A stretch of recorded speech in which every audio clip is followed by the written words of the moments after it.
and welcome to the Christian Formation Podcast. I'm Raven, and I'm here with Andrew, our lead pastor at Providence Church. The goal of this podcast is to form disciples to live all of life with the presence of God, and we do this through conversations about theology, culture, and stories. Today, we're discussing baptism imagery in the Old Testament. Hey everyone, welcome back. Andrew, I have the best news. Okay. Super exciting announcement. What do you think it is? Well, the best news about the podcast or personal life? Podcast. Somebody rated us? Yes! I'm so excited. Wow. Okay, granted, it is my husband, but I didn't know that That's he did impressive. Yeah, because he doesn't usually listen. Yes. Okay, well, he said he was listening to it, and that's what I loved. He's like, I was listening to it, and I thought, you know what? This is a good podcast. I'm going to write a review. And he wrote a review, and he's only the second person to do it. You know who the first person was? No. Selena Hannes, and she still listens. Wow. Selena, thank you for writing a review and rating Faithful our listener. podcast. Oh, I just loved it. Kellens was funny. He said biblically accurate, spirit-led, and then I think he said something like, and I also get a shout out a time or two, so I really appreciate it. Like, perfect podcast. It's true. It's great. I was like, that's amazing. And now he's got another one. Yeah, so it was, highlight of my morning when I saw that. I was like, wow, thanks, husband. Because I just loved how he's like, I was listening to it, thought it was good, thought I might as well just rate it and review it. I was like, wow, thank you. Also, I was humbled because last week or 2 weeks ago, someone came up to me and was like, hey, how do I rate the podcast? And I was like, oh, you just like go to the ratings, whatever. Thought it was easy. No, it's actually incredibly difficult to find. Yes, on Apple Podcasts. Don't you just scroll down and you click it? You know, but I did not. How do you know? You haven't even written a review for anything. True. I think maybe I've rated one before. Really? Well, that's easy. Good. You just click the stars, right? Yes, easy. The Wait, star. What did you think you had to do? I thought it had, like Spotify does, where it has a little like tab almost that you click at reviews. The top? Yeah. Oh, I'm pretty sure I never listen to Spotify's podcasts on Spotify, so I don't know. Oh, see, I only use Spotify. So I was like, oh, simple, whatever. And my mother-in-law had asked me a couple of times, like, hey, how do I do it? And I had explained it, but the way that you do it on Spotify is way different than Apple Podcasts. But yeah, all you do is just go to the show, scroll down, and it's right there. Easy. You can do it. But we were looking for a while. So I told this woman, how it actually works? What do you mean? Well, because I know the idea that if people write reviews and rate it, it helps. Is that just because the more ratings and stuff you have, as people are searching for certain things, it pops up higher or what? The way I've understood it is, it would pop up higher on rankings, or if people look like Christian podcast, that would go more to the top. However, since we only have like 15 reviews, the ones that have, 200 or 300 are going to float to the top first. We got to get those ratings. Yeah, because we want biblical truth to be shared with people. We got to get Kellen's name out there a little bit more. Yes, totally. He would love that. But I just was floored. So if you haven't reviewed this, if you haven't rated it, we would love to encourage you. Please do so. And you can just scroll down on your Apple Podcast app on the show, or you can go on Spotify, rate it there. We would just love for it to get out to more people. Especially after this series. I bet that'll happen. Yeah. People listen to the series that we're starting today. They're going to enjoy it. Hopefully it's helpful to them, and then you can rate it. Love it. That's perfect. So speaking of the series today, we are talking about baptism, and specifically baptism imagery in the Old Testament. Now, that sounds kind of academic, but I promise you, I am floored about this episode because we touched on it a little bit back when we did some episodes over Exodus, I believe. Yeah. Yep. So I am pumped. I thought it was great, but we will give a disclaimer. This is going to be a different episode than how we normally talk. Yeah, I think so I don't know, we'll see how many episodes end up actually getting out, but we're going to do multiple episodes trying to come to a biblical, healthy understanding of baptism. And part of the reason is this has become a fairly big issue in our church. The prompting issue, which we'll try to circle all the way back to at the very end. So here's kind of the prompt for these episodes is, why do we hold the position we hold in baptism? And how does that relate to church membership? So we've gone back and forth on, do you have to be baptized in order, so as a requirement, to become a member in a local church? And there's a lot of different opinions on that, just like there's a lot of opinions on when and how to do baptism. And so, that started right away as like, one person would ask the question. And then as we've grown and we've gotten people from other churches or different theological viewpoints, that's just become a larger presenting issue for us. And so our elder team has really worked through it. And so we're going to actually write something. And so this podcast series, these different episodes are just kind of helping us talk through the different issues so that we can come up with a strong stance. So hopefully these episodes are helpful. But like you said, instead of it just being us, okay, here's the topic and here's our answer, and let's kind of talk through why we believe that, this is going to be a little bit more, I don't know what the right word is, like hopefully we're going to get there together like by the end of the series. Yeah. Yep. So we want to look at different Bible passages, some church history, some different theological views.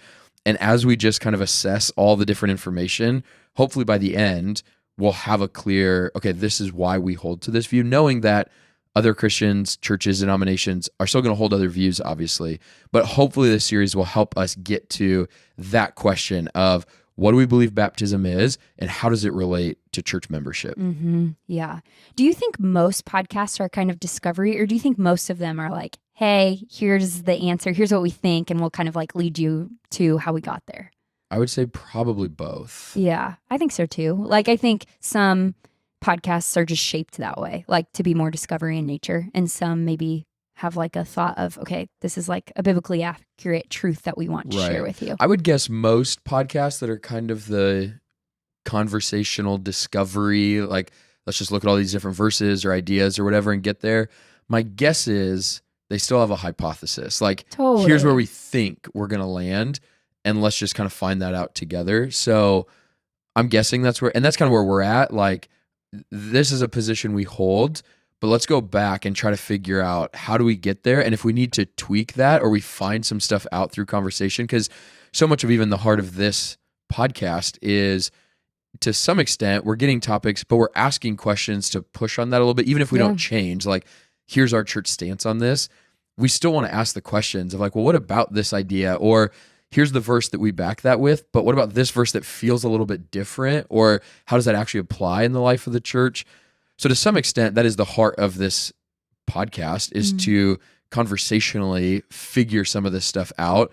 I think this one will just feel a little bit more, and maybe these first couple, because we do want to start this whole series with, where do we just see this stuff in the Bible? So honestly, the next couple episodes, we're just going to go in this one through a bunch of Old Testament passages and just try to find all of these, I don't know how better way to say it than like data points. Like, okay, here's this passage about water, and let's just log that away. And okay, there's something about this.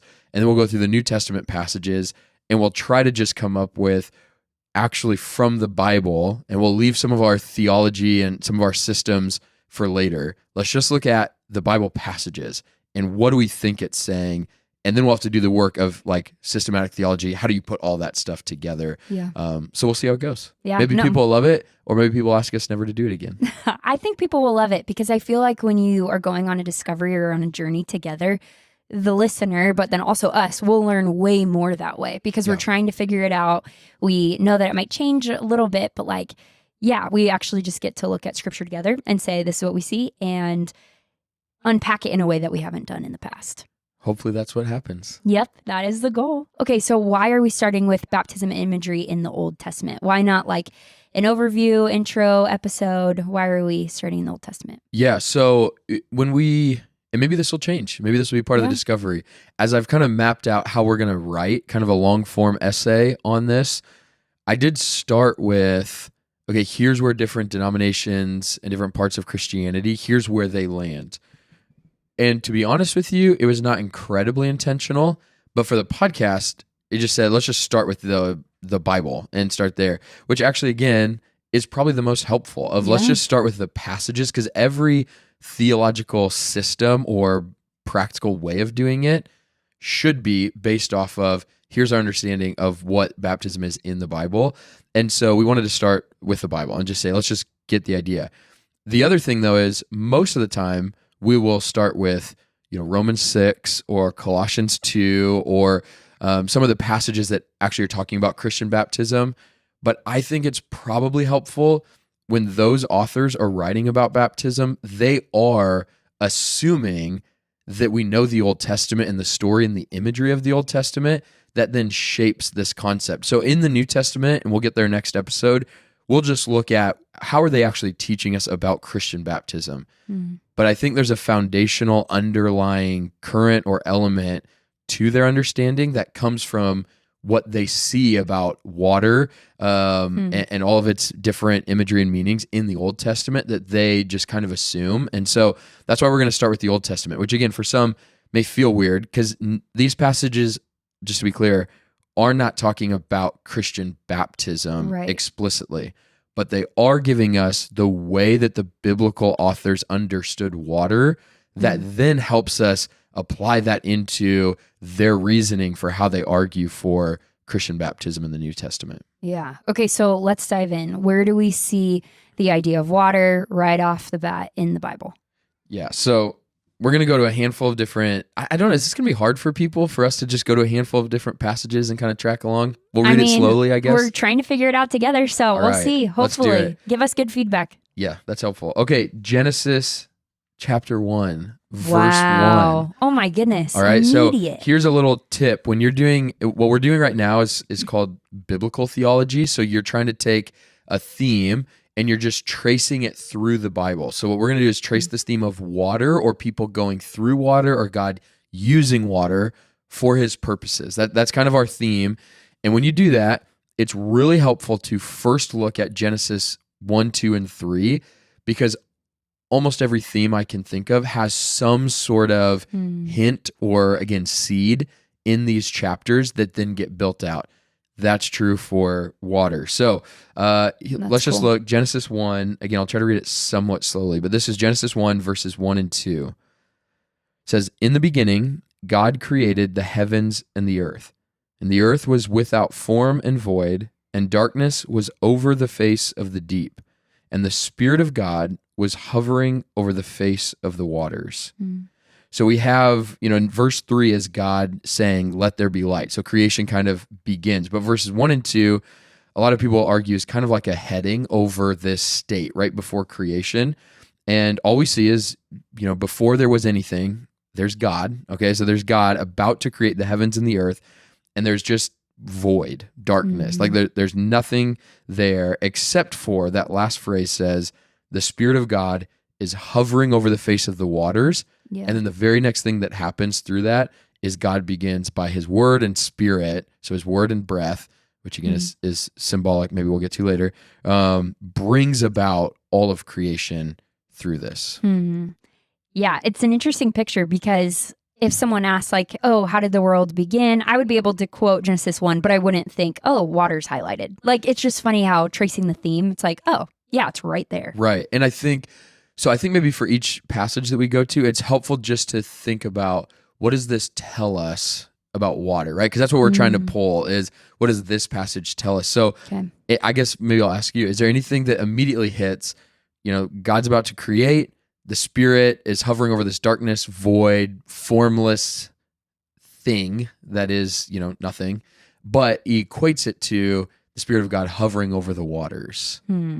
Any thoughts that come to mind on that? I mean, the first thing that comes to my mind is just that water seems to be at the center, or like before everything was, there is this idea of like water. I don't know. It's kind of like dark, nothing. It feels confusing. It's kind of like when we think about the deep ocean and how a lot of it isn't even discovered yet. It's like just this unknown is what I think of. Just very unknown. And I do think it's important to note that Genesis 1 here is written poetically. So even these first two verses in Hebrew, it's written in a very poetic style, like by the amount of words and the form of it and how it's like read in Hebrew.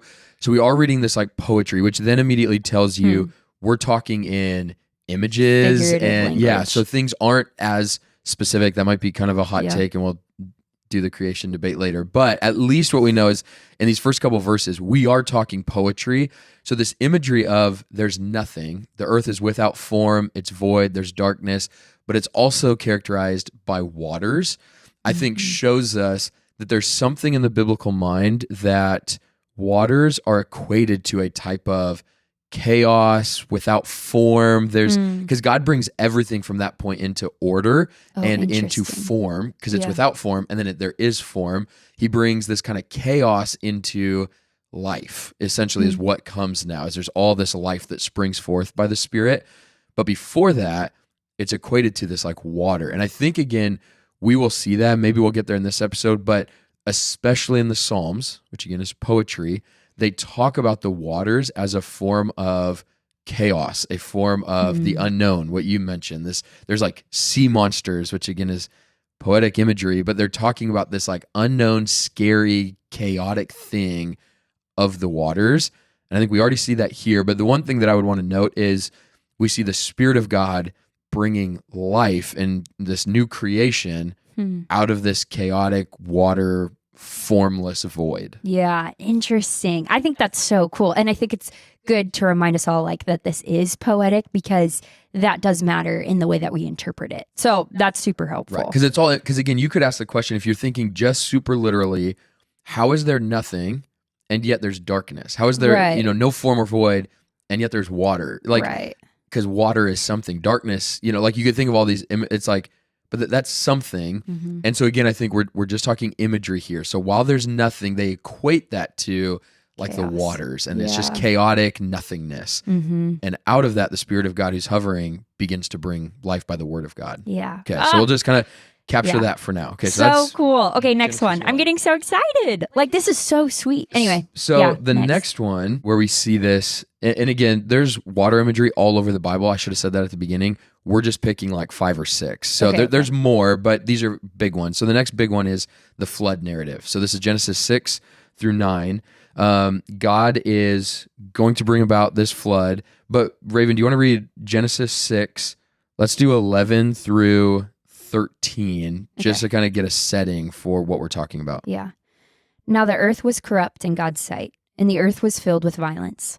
And God saw the earth, and behold, it was corrupt, for all flesh had corrupted their way on the earth. And God said to Noah, I have determined to make an end of all flesh, for the earth is filled with violence among them. Behold, I will destroy them with the earth. Okay, so that's his like pronouncement of judgment, right? You see, I think the word corrupt was in there like 3 or 4 times. Right. Like, so he's looking at where life has gone. This is after the fall. Everything is corrupt. Earlier on in verse 5, it says, the Lord saw the wickedness of man was great in the earth. Every intention of the thoughts of his heart was only evil continually. So he's seeing that the rebellion of sin is now everywhere and everything is corrupt. So he's going to bring judgment. Would you read verses 17 and 18? This is his describing how judgment for his creation is going to come. For behold, I will bring a flood of waters upon the earth to destroy all flesh, in which is the breath of life under heaven. Everything that is on the earth shall die. But I will establish my covenant with you, and you shall come into the ark, you, your sons, your wife, and your sons' wives with you. Okay, what do you notice there? Because again, now we've got waters as a part of this. So observations, insights, as you hear that? Yeah. Again, as we already have Genesis 1 in our minds, so we know there's that. How does this help us understand water? Well, when it's talking about in Genesis 1:1 about how the waters were really like ominous and chaotic and unknown, I get that same imagery here of that's what's coming to destroy everything that God created in order. Yeah. So there's chaos, no order anymore. Yep. Yeah. It is, many scholars will say, like a decreation story, right? So you had God hovering over this like chaotic waters, and he brings order and life out of it. Well, that order and life that he was this new creation is now completely corrupt, completely rebel. It has like gone astray in sin.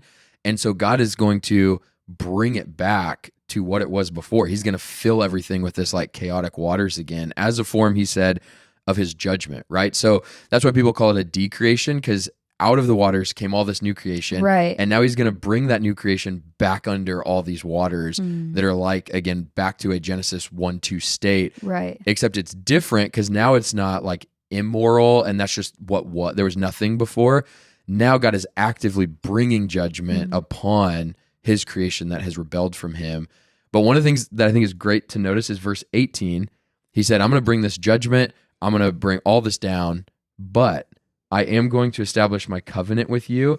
And he's going to go on to say that he is going to save Noah and his family through the building of an ark, which we skipped that part, but he tells them, here's how you're going to build the ark.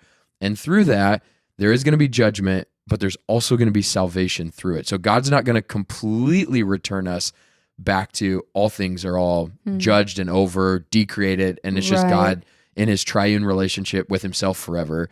He said, I'm going to bring judgment, but I am going to bring salvation through those waters as well. And so there's almost like his flood is going to bring judgment and kind of a decreation, but through Noah and then his family being in this ark, he's going to continue on in his plan of bringing about something good. There is going to be life on the other side of this. Yeah. It's going to have to come through death and judgment. Yeah. And I don't think I've ever thought about it before, but the ark symbolizes something more. Like it's the vessel by which like they're going. Maybe I'm over spiritualizing it. Well, maybe explain a little bit more about that. What are you thinking? But I'm just like, okay, he's like made this promise to this people, but like in order to get them there, they have to hide like inside the ark. Yeah. Why is this feeling like something's connecting, but it's not there yet? Well, we can keep going. I don't know, but maybe I'm crazy. But it just feels like it's like, what am I thinking? Like, I'll get there. Well, and the ark does become the means. And again, this is exactly what we're doing in biblical theology. We're putting these stories together, and you keep going to find out, is there patterns here that I'm seeing? And after you see a couple, it can start to click. But I think here, the ark becomes the means of, you have to hide inside of this God-ordained means of salvation, or else you're going to be judged. So think about all the peoples of the earth are going to be judged and to be destroyed through this chaotic water. Not innocent people, because every thought of every person is evil. Everyone's under sin. So judgment's coming through water. So waters do symbolize not only chaos now, but judgment.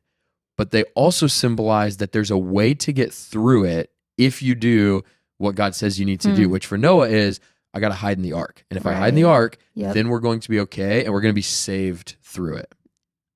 Isn't there like a verse? I'm not going to, New Testament. But I'm like, isn't there something about like hiding within Christ, or is that a song? I don't know. There is stuff in the New Testament. And but I'm like jumping there because that's what my thought is. We need to log this away because yes, there is imagery of being in Christ, hiding in Christ. Okay. And I don't think it's insignificant that we hide in Christ on the cross, and they're hiding in this wooden ark, and so there's all of that, and we'll get there. Okay. But there's also, we need this because Peter, when he talks about baptism, goes back to this story. So this is huge. Interesting. And again, there's waters, there's judgment, and there's salvation on the other side if you do it in God's way. Because this is a huge step of faith for Noah, right? Like he has to actually build this whole thing. He has to get in this whole thing. He has to trust that this is actually going to work. He has to trust that the rains of judgment are going to actually come, because while he's building it, it's not raining yet. So this is all an act of faith in order to be saved through these judgment waters coming, so that God can bring a new creation on the other side.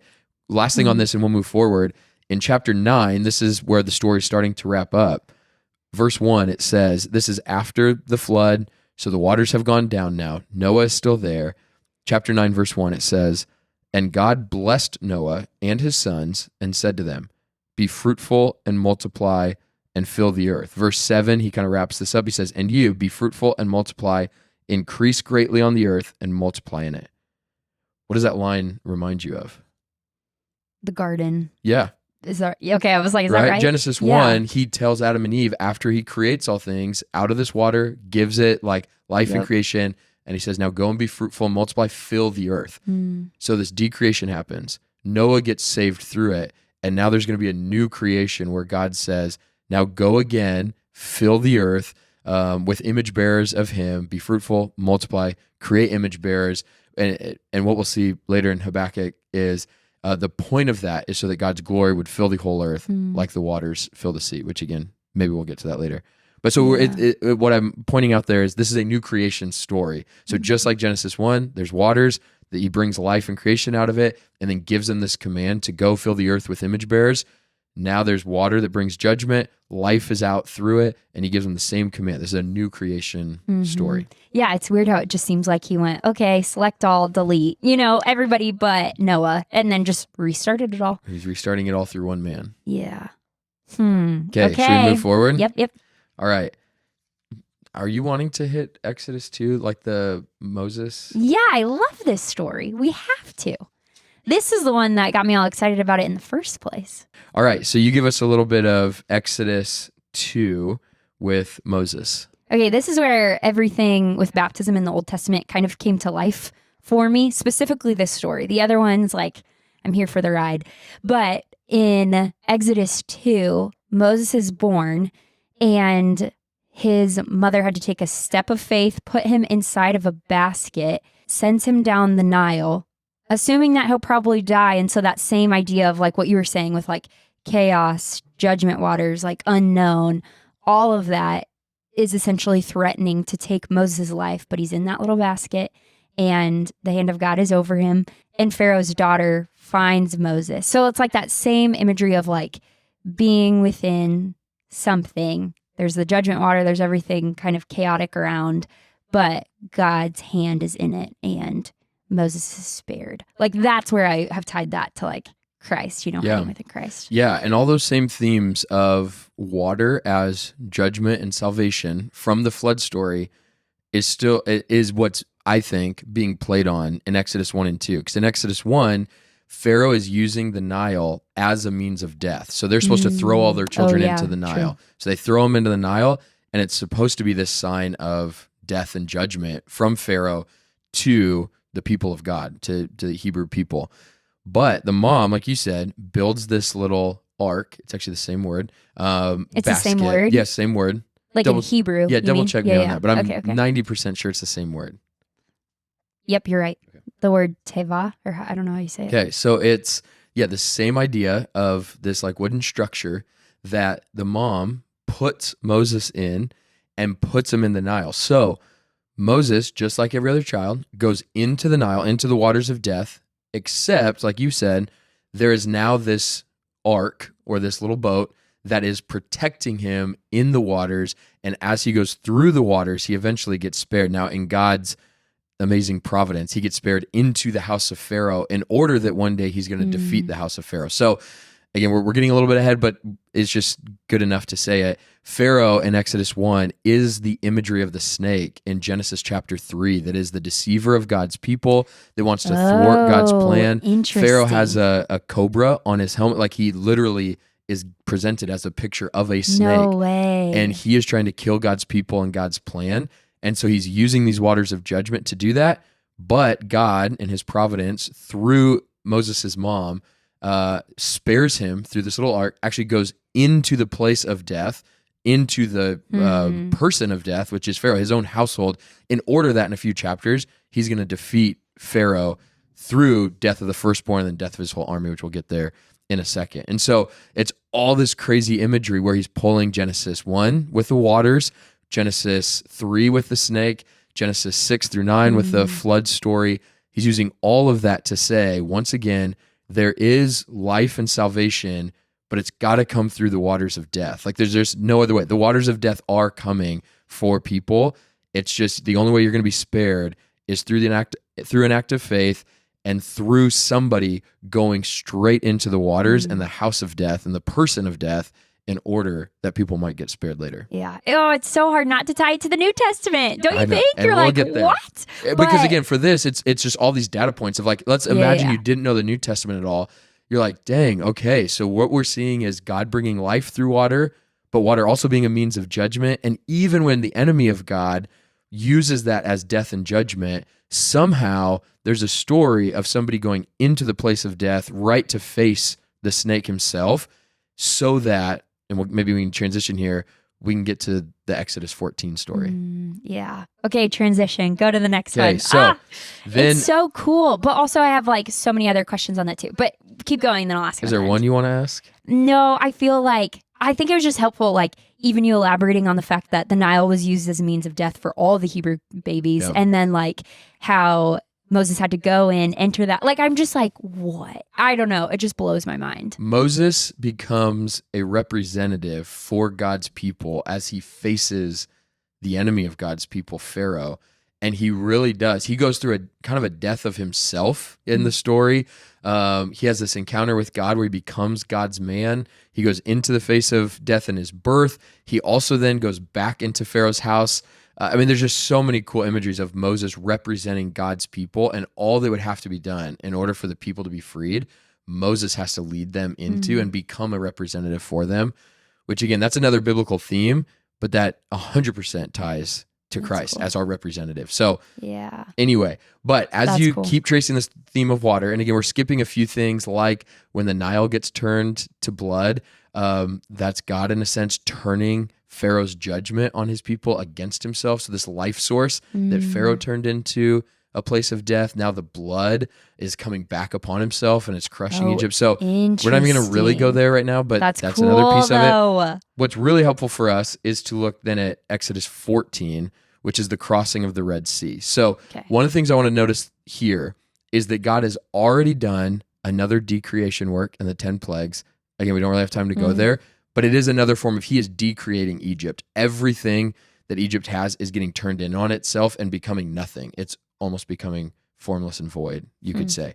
But again, that's another thing. But after the death of the firstborn, and Pharaoh finally says, okay, everybody leave. They all go out. They're saved. They're spared. They're redeemed from death and the Passover. They're freed from their enemies. They plunder their enemies. They get all this stuff, and they go out, and then they face the Red Sea. And the way that the story is presented is that the people of God, led by Moses, are facing the Red Sea in front of them and the Egyptian army that's coming for them behind them.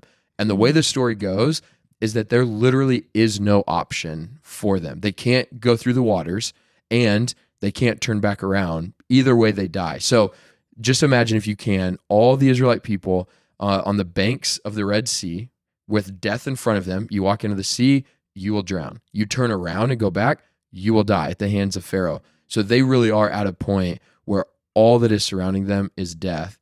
And God tells them that he is going to make a way for them to go through the waters. He's going to part the waters for them so that it's only if they go through the waters that they can come out to the other side and be spared. And so as the story goes, that's what happens. God parts the waters. They all go through the waters, and the imagery is great because it says there's water on the left, there's water on the right. Like, it's the imagery of water is all around them. They're completely immersed in water, except that they're being spared by the hand of God. And as they go through, the Egyptian army comes through, but because they are not coming through by faith as God's people, the waters turn in on themselves and again become a water of judgment, and all the Egyptian army actually dies. So again, as we're just tracing pictures of water here, water very much in the Red Sea is a symbol of death. Like, that's what they're facing, unless God makes a way to save them through the water, and they do that because they're his people and they're going by faith. Egypt tries to go through the water, and they get consumed by the water as a means of death. Yeah. Interesting. I mean, it also kind of reminds me of like scripture later on, again in the New Testament, but just like who will enter heaven and who will not. Like the people that don't have faith in God. Yeah. Like there's just so many things that come to mind. I am wondering, do you find it like odd that he uses kind of an ark-like figure or thing? I mean, he does for Moses and for Noah, but then not for the Israelites? I don't have a well thought out answer on that. I'm just curious. I have a hypothesis. So I'll suggest this, but glad to be corrected here. Okay. What I think is probably happening here is that Israel is still very much hiding, this time not in a boat, but in a person. Because the way that they get through is God tells Moses to stretch out his hand and the waters will part. And so it's through God working through Moses that all these people are trusting, again, Moses as their representative, who is ultimately following God, that they can get through these waters to the other side. And it's Moses again, as they get to the other side, who stretches out his hand once more, and the waters all collapse upon. So both salvation and judgment are coming through God's work in Moses to use these waters as a means either of life or of death. So it is a different imagery. And sometimes the Bible will do this where, to give us a full picture of what's going on, it'll use slightly different imagery that it'll pick up on. So I would argue Israel still very much is saved by God's work in Moses. And as long as they're trusting Moses and doing it according to his ways, they get through. Egypt, which is not, is being brought to judgment through Moses and these waters. Yeah, no, I think that makes sense. Yeah, I was just curious. That was like the first thing that came to mind. Okay, also, this has been something that's been rattling around in my mind, so I don't know if listeners are thinking the same thing, but I'm getting excited because I'm like, man, all of this is connected. This is so cool. It makes it feel so much more purposeful. It makes God feel relational too, as he like has this kind of like imagery going on and helping us understand in a more like deep way what Christ has done. And with all of that though, the skeptic in me is like, are we just like hyper spiritualizing it? Like, are we just like making it a big thing? Or like, does this mean that it's like some fake fictional story? Which I know it's not. Like, I know we have historical evidence and all of that, but I'm just like, how do you answer that? Like when you're thinking through this, because I'm getting excited, but then also there's that like little nagging voice that's like, yeah, but is this just like a fiction? Like, how do we make sense of this incredible story that's true? I mean, I think in some sense you just said it. I think we take it as this incredible story that I don't know. I mean, this is the best story ever written. Like to be able to pull out verses, ideas, imagery, and carry it throughout the whole Bible and keep it connected where it's not contradicting each other in different places is a phenomenal way of storytelling. The other thing I think we need to remember is, the ancient Hebrew people are, they're oral in telling stories. So the way that they tell stories is you connect things like by words or phrases or the way you say things to remember back. And so I do think that the story that God has written and put in the scriptures is all trying to lead us to see our need for a Messiah. In the Old Testament, that's the word, that we need God to save us. And he's leading us there through these stories. And he's teaching us how that's going to come about through all these stories being connected. And you could say that all this stuff is just kind of coincidence. Like, man, does Noah's story really relate to Moses' story, which really relates to the Red Sea, which really relates to, the prophets talking about this, that really relates to Jesus. You could say all that's coincidence. I think there's too many. Totally. I think the burden of proof is on somebody saying that hundreds of these are all coincidence. Like if there was two, yeah, it's probably like maybe the author did it, maybe they didn't. It's literally throughout the entire Bible. And so you would have to say either that just by chance, this almost supernaturally just was a huge coincidence that all these things lined up, or you say that by the power of the Spirit, these authors were intentionally through story and imagery teaching us things and building on each other. Because there's so many stories, even just, we're only in Exodus, Genesis and Exodus. There's so many times if you just read through the Bible that you'll think, man, that sounds really familiar. Like, this family is going through the same thing the last family went through. Well, either that's a coincidence or that's intentional, being like purposeful by the author to get you to think back to some of these things. Right. Well, and it's also just crazy to think about too, because it's like, in order to do that, the author needs to know the full story. And God used each of these people individually, separately, and yet the whole story fits together so well. Yeah. I don't know. You probably have thought about this, but I'm like, that like blows my mind. Like, oh, well, then it does show that God is intentional, that he is over all of time, because how else would he have been able to create all of this without knowing the end result and like what everything would point to? And we do have to be honest that most of these authors in the Old Testament, because First Peter says this, that they didn't know the fullness of what they were even writing. So there is very much a human element to this, and they, in their context and the way that they wrote poetry and stories, are putting this together. But they didn't know how all of this was going to lead to the next story, which was going to lead to the next story, which is going to lead to Christ. These are people that are writing down, led by the Spirit of God, because he very much knew what he was doing and tying all this together. And that's what Peter says, is that this was written down for us to be able, like today, to get to see all this, even though they didn't know all of the connections. And so it's very much a divine book. Yeah. I mean, I feel like it would stink to be in their shoes. Like they didn't get to see the fullness of it. I mean, in some sense, that's what the New Testament author says, that we have a greater privilege because we're on this side of where we're at in redemptive history. And so they had to, by faith, trust that God was going to spare his people by the means of a Messiah. But they didn't know exactly how that was going to look. We do now. We're on the other side of that redemptive moment in Christ. So we are at a great benefit and privilege in our time in history. Okay, next one. Yeah, okay, we don't have too much more time probably. I mean, we're long. So maybe just quickly highlight a couple more that I think are important. One is when Israel crosses the Jordan.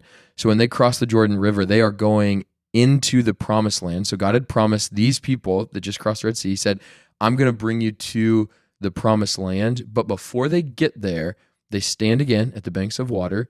And this is a significant moment for Israel because what God had promised years and years and years before to Abraham, that he was going to give them a land that was going to be theirs, is now coming to fruition. And so they stand there, they remember all that God has done, and they don't actually get into the land until they pass through these waters.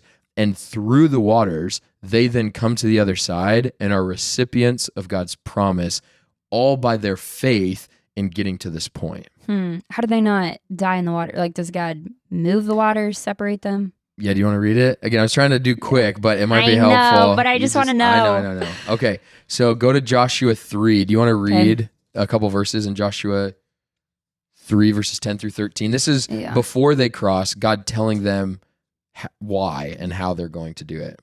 Yeah. And Joshua said, "Here is how you shall know that the living God is among you, and that he will without fail drive out from before you the Canaanites, the Hittites, the Hivites, the Perizzites, the Girgashites, the Amorites, and the Jebusites. Behold, the ark of the covenant of the Lord of all the earth is passing over before you into the Jordan. Now therefore take 12 men from the tribes of Israel, from each tribe a man, and when the soles of the feet of the priests bearing the ark of the Lord of all the earth, shall rest in the waters of the waters of the Jordan shall be cut off from flowing, and the waters coming down from above shall stand in one heap." Oh, crazy. So once again, if they just go in by themselves into this water, it's the imagery of death. The only way they can get to the other side of these waters is if God somehow works among them to spare them. And so how does he spare them? It's not only just certain men, it's the ark. It's his actual presence. So if Israel receives his promises and actually steps into it, because that's a step of faith to step into these waters that represent death, the only way you're going to get through those waters of death to get to life is if God is with you. And if he's not with you, you're going to die. If you're hidden in him and his presence, you're going to make it through to the other side and then receive all of the promises that he has given to you on the other side. But all those promises are only on the other side of this watery death. If they're in themselves, they will die.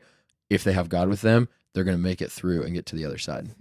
Okay, that's so good. Again, and there's honestly, there's a few more things that are interesting here about this story, but that's going to have to be for another time because I think people are maybe done listening to us already. I don't know. Listen to like 2-hour-long podcast episodes. Not by this us. is gold. All this right. is so good. Well, that's it for now. If people want to know more, Okay. Joshua, we'll do another episode someday because it is fascinating how God does this and the significance of them remembering they receive these promises because God is powerful. They receive them by faith. They receive them by his presence. And they set up these ways to remember this passing through this water of death into the promises of God, which again has a ton of implications, I think, for even us today and how we remember our baptism and the waters of getting through that. And we celebrate that because we are in God now. So all of that may be another episode of people. So if you want to it. hear it, email us. There Seriously, we really do all the emails you email us. All right, so maybe let's do one more, and this one's kind of all over. It begins in Exodus 30,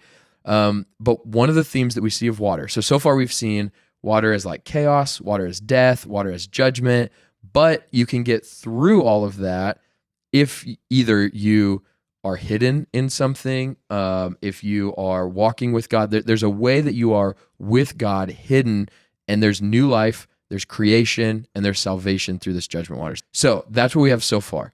Another aspect that's important throughout the Old Testament is water as cleansing or purification.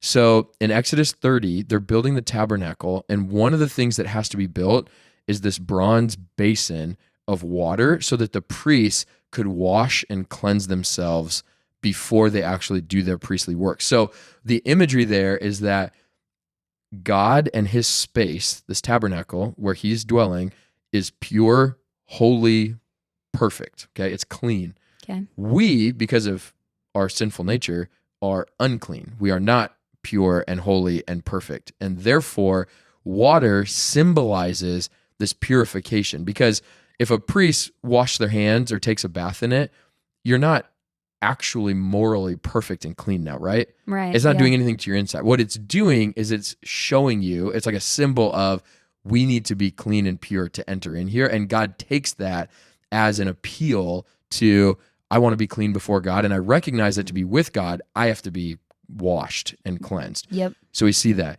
In Leviticus 14, we see the same idea, but now not in the temple like for priests, but when lepers are to be cleansed. Okay, maybe I will read this one. I was going to keep skimming through, but I know you want to, but you got to do it justice. This All is right. great. Okay.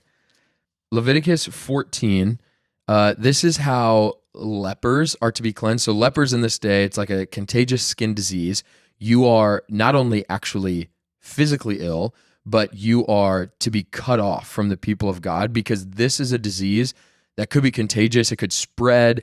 And so you're marked as unclean, and you have to be outside of the people of God. For them to come back into the people and presence of God as somebody who's been cut off, you have to be cleansed and be marked as clean again. And then Leviticus 14 is how these lepers are considered to be clean so that they can come back and be a part of God's people, purpose, presence, all of that. Part of what they have to do is make a sacrifice, and blood has to cover them, which isn't a theme on blood, so I'm going to leave that there, but just know there has to be blood in order for them to be cleansed. But here's, for our purposes, verse 8, Leviticus 14:8 says, "And he who is to be cleansed shall wash his clothes, shave off all his hair, and bathe himself in water, and he shall be clean. And after that, he may come into the camp, but live outside the tent for 7 days." So this cleansing is a part of the process in order for him to come back and be a part of the camp. But you cannot be a part of it again until you are fully, not only have sacrifice and blood sprinkled on you, but you need to be fully washed and cleansed. And once you do that, now you can go back and be a part of the people of God. Yeah. Does that make sense? So it's not only like a holy purification, but it's also like a cleansing of your disease or what is causing you to be outside the people of God. You got to be washed so that you can enter back in. Right. Yeah. No, that makes sense. Okay, maybe last one on this. We'll go to the prophets because we haven't made it super far in the Old Testament. So we've talked about the water imagery in the Psalms. We've hit a lot of the Torah, like the beginning of the Bible. So one place in the prophets that use this water imagery, when Ezekiel is prophesying about how God is going to fully redeem and bring back his people, and he's using all this imagery of this new covenant that is to come. And so God's going to do a work in his people, and he's going to bring his spirit, and he's going to forgive us of sins, and he's going to do all this amazing things that in the New Testament we find in Christ. Okay, so that's where we're going. But just notice one verse, Ezekiel 36, verse 25, and how it uses water in this whole theme. Okay, I'll read it. "I will sprinkle clean water on you, and you shall be clean from all your uncleanness, and from all your idols I will cleanse you." So water, once again, the only thing to note here is that it is a part of cleansing, being purified, so that you can be a part of the people of God. It is a physical marker of what God's doing, because the very next verse says that he'll give you a new heart, a spirit will be put within you. He's going to remove your old heart, give you a new heart. His spirit is going to be in you. You're going to dwell with him in his land. All of this uncleanness has gone away. He's doing all of that internal work. And one of the signs of that, just like for the priests and the lepers, is there's going to be water that shows that on the outside that you're clean, like you are made new now. Now, the water doesn't do it. Again, he's not saying that is what actually does it. All the work is internal. It's a new heart. It's a spirit inside of them. They're transforming. Even the very next chapter, Ezekiel 37, is this imagery of the dry bones. There's this valley of the dry bones, and the spirit does this work to bring them to life. All of that is internal, but the external marker of that is that you're going to have water put on you, and that's going to show that you're cleansed and you're good. Therefore, you can be with the people of God. Yeah, you probably can't answer this question because we're trying to move it along, but water's used before that in like judgment, death, curse, and then it changes to cleansing. Why the shift? Well, I think it's still all of that. So I would say we're putting all these things together. So now, good segue, as we just think of the Old Testament, we have to think, okay, water is somehow connected to this chaos place of darkness, this form of death, this form of judgment from God, this form of judgment from even the enemy. Like there's all of that imagery. And yet through the water, there is life and creation and salvation and cleansing and being purified. So I think what's important for us in the Old Testament just to land all of that, is we have to recognize both of those are true. That when we think of water in the Bible, we think death, judgment, chaos.